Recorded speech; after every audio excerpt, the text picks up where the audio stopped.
अब मैं जा रहा हूं पश्चिम बंगाल पर सीधे। जैसा मैंने कहा, वहां पर जो चुनौती है बीजेपी के लिए, सामने जो नेता है और जो पार्टी है बहुत मजबूत है, तृणमूल कांग्रेस। 42 सीटों वाला पश्चिम बंगाल। बीजेपी यहां बढ़ रही है या घट रही है? ममता बनर्जी ऊपर जा रही है, नीचे जा रही है? आपके सामने वोट शेयर आने जा रहा है इंडिया टीवी CNX के देश की आवाज ओपिनियन पोल का। पश्चिम बंगाल में बीजेपी को 37% वोट मिल सकता है, तृणमूल कांग्रेस को 48% वोट जाता हुआ हमें दिखाई दे रहा है। लेफ्ट फ्रंट को 5%, कांग्रेस पार्टी को 6%, अन्य को 4%।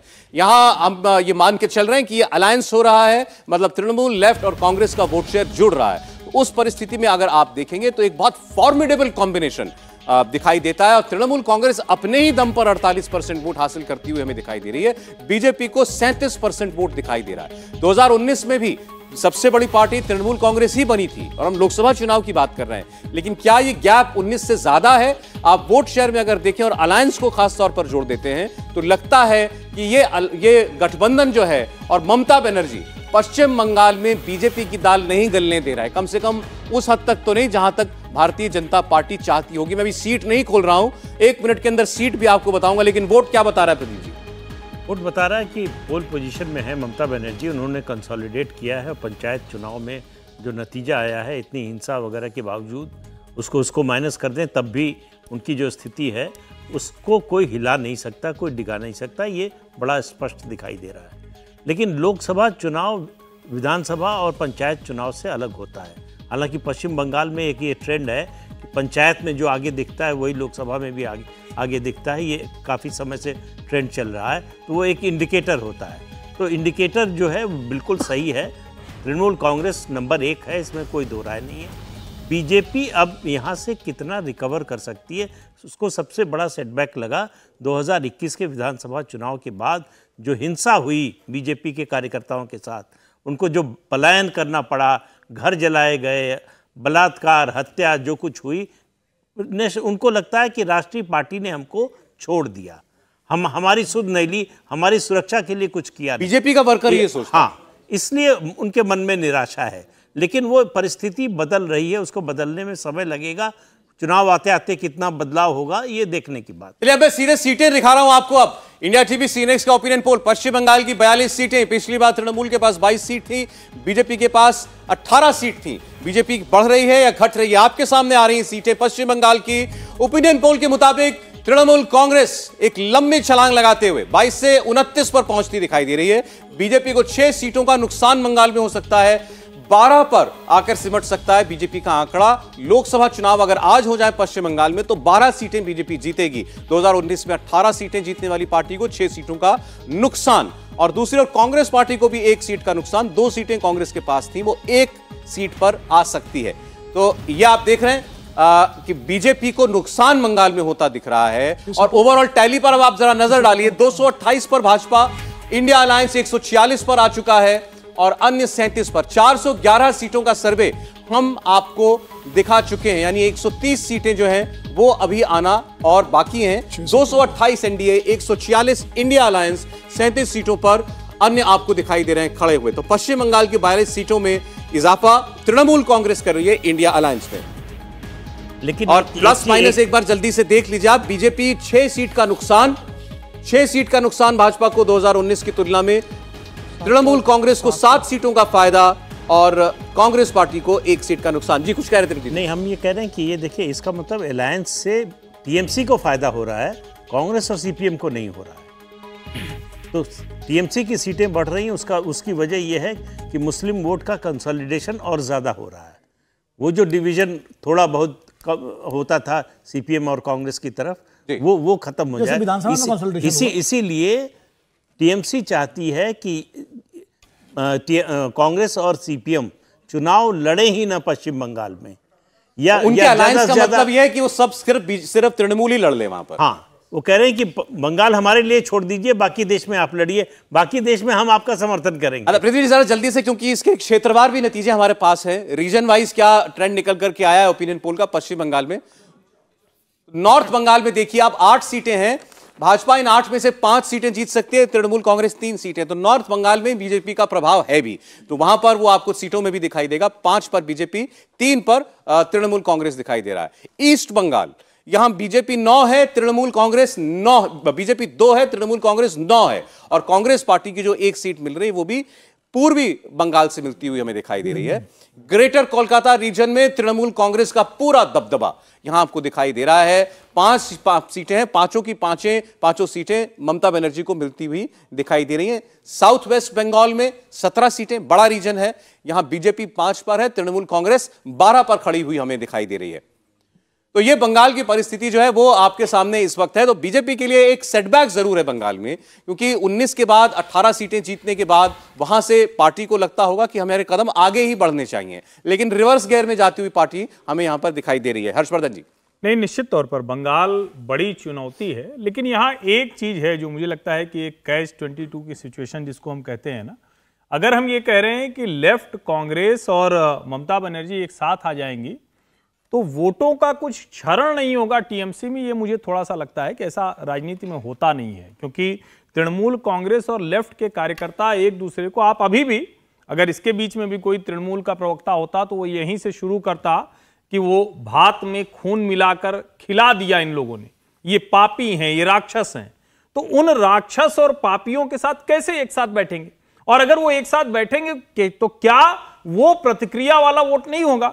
हम क्या सिर्फ यही मान रहे हैं कि सिर्फ मुस्लिम वोटों का पोलराइजेशन हो जाएगा, सेकुलर वोटों का ध्रुवीकरण हो जाएगा, दूसरा वाला वर्ग जो है वो ध्रुवीकृत नहीं होगा? ऐसा मुझे नहीं लगता है। लेकिन इसके बावजूद पश्चिम बंगाल में ममता बनर्जी बहुत मजबूत हैं, वहां सत्ता संरक्षण में जो गुंडागर्दी होती है वो बहुत मजबूत है, और भारतीय जनता पार्टी के कार्यकर्ताओं के लिए खड़े होना चुनौती है। फिर आपको लगता है कि अगर वहां अलायंस हो रहा है तो बीजेपी का अपना वोट भी कंसोलिडेट होना चाहिए और बढ़ता हुआ दिखना चाहिए? निश्चित तौर पर होगा, क्योंकि अभी जिसको कई बार हम कहते हैं ना कि कोई एक डिसेंट होता है तो आपके पास उस डिसेंट के लिए कोना होता है, जिसको हम कुशन कहते हैं। लेकिन अगर वो खत्म हो जाए तो आमने सामने की जब लड़ाई होती है तो फिर तो कोई ग्रे नहीं रह जाएगा ना, ब्लैक एंड व्हाइट बातचीत होगी कि या आप इधर खड़े हैं या आप उधर, ममता बनर्जी के पक्ष में हैं या ममता बनर्जी के विरोध में। जब वो राजनीति होगी तो बहुत से वोट उस तरफ से छिटकेंगे भी, ऐसा मुझे लगता है। अभी तो पश्चिम बंगाल ममता बनर्जी के साथ खड़ा दिखाई दे रहा है। देखिए, पश्चिम बंगाल पूरी तरह से बाइपोलर हो चुका है, दो ध्रुवीय है, तृणमूल कांग्रेस और बीजेपी के बीच में। कांग्रेस और लेफ्ट के पास उनका वही वोटर है जो उनका कमिटेड वोटर है, वर्कर भी वही है जो कमिटेड है। अब मान लीजिए जो जितना ऊपर का वोटर था वो शिफ्ट हो चुका है टीएमसी के साथ या बीजेपी के साथ, जिसको जो अपने हिसाब से जहां सुविधा मिलती है।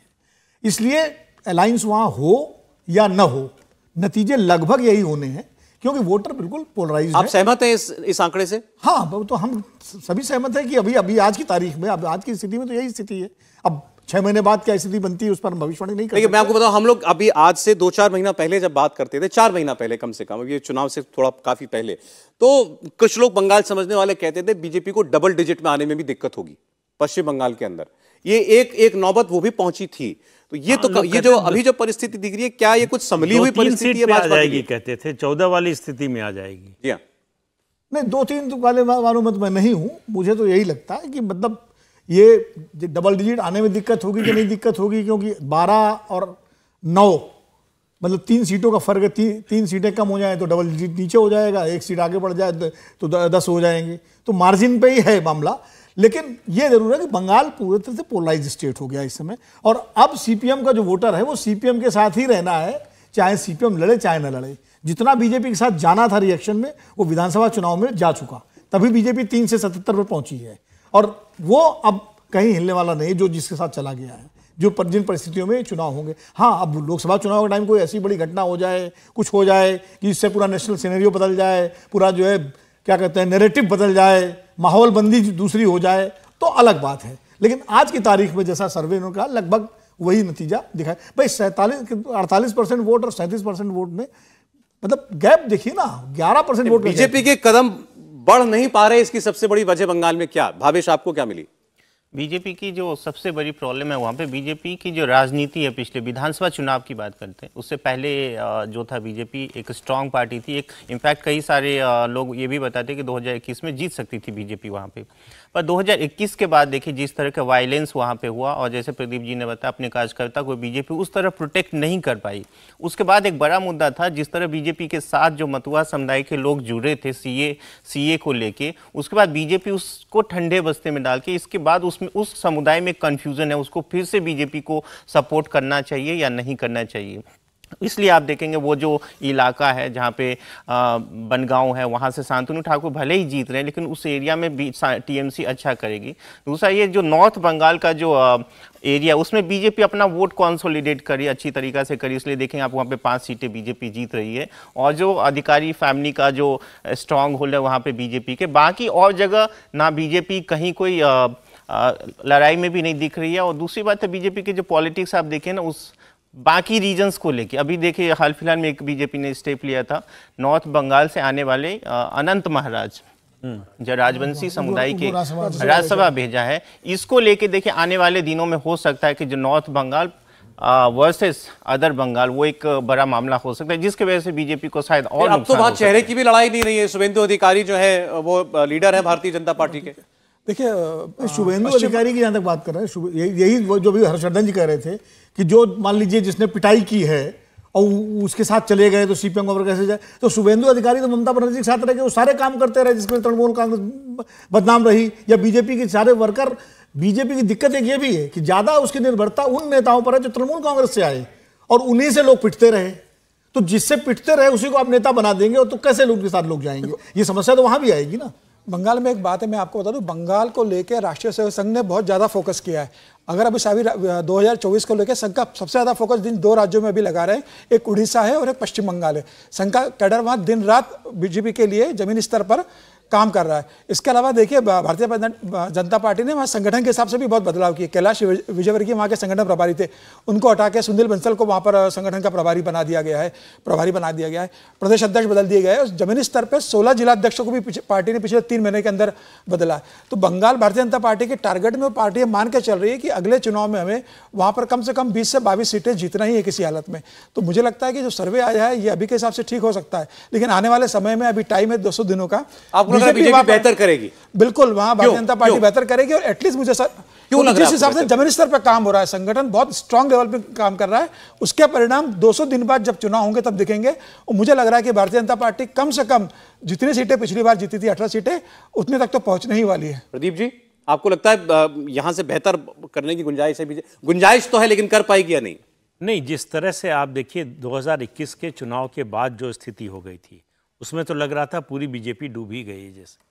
लेकिन जो राइटर्स बिल्डिंग पर प्रदर्शन हुआ बीजेपी का, वहाँ से माहौल में बदलाव आया है। वहाँ से फिर नेशनल पार्टी के लोग भी गए, उसके बाद संगठन में भी बदलाव किया गया और उसके अलावा कई तरह के परिवर्तन किए गए।